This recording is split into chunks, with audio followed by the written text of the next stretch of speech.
Okay, this is another molecular example, but it's actually going to be empirical and molecular. So if you were struggling on empirical, you get to see a second example of that.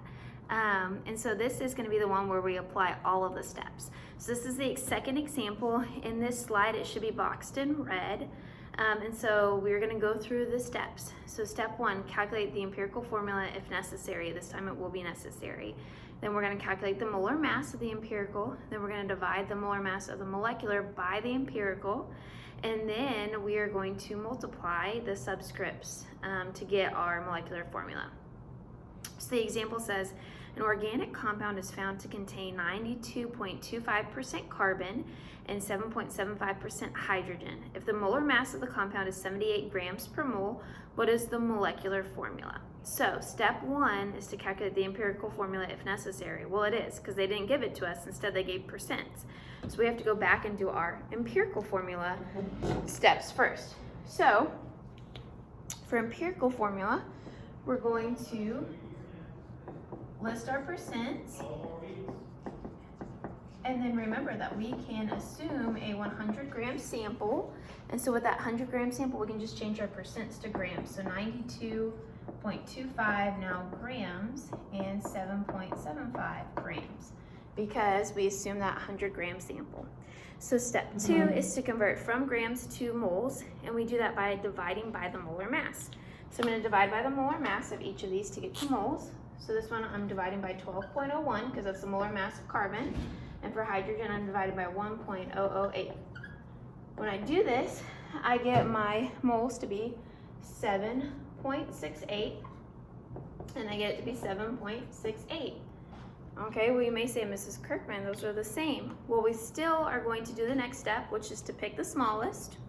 So since they're both equally small, we can pick either one. And we're going to divide both of them by the smallest. So I'm going to divide both of them by 7.68, which gives me 1 and 1. So my empirical formula is CH. It's a C1H1. Okay?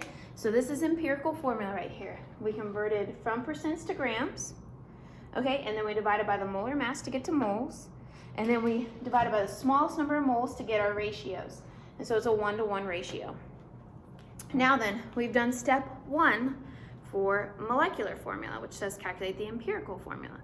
Step two says to calculate the molar mass of the empirical. So now we're going to calculate our molar mass. So I'm going to list out my elements. I'm going to list how many, multiply by the mass found on the periodic table.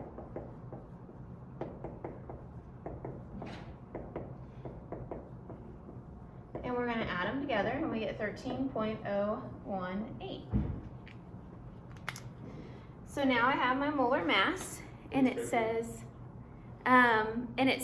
to take, so the step three says divide the molar mass of the molecular by the empirical. And so in the problem, it gave us our molar mass for molecular. It says if the molar mass of the compound is 78 grams, so that 78 grams is our molar mass of the molecular. So we're going to take 78 and divide it by 13. So I'm going to take 78,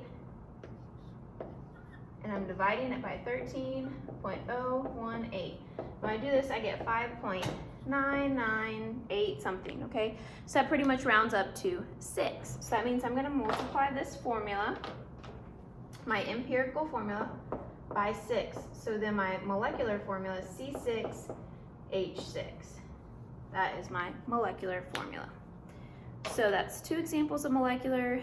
There's empirical embedded in here. Hopefully it's making sense. If not, I'll be back tomorrow and I can explain everything, okay?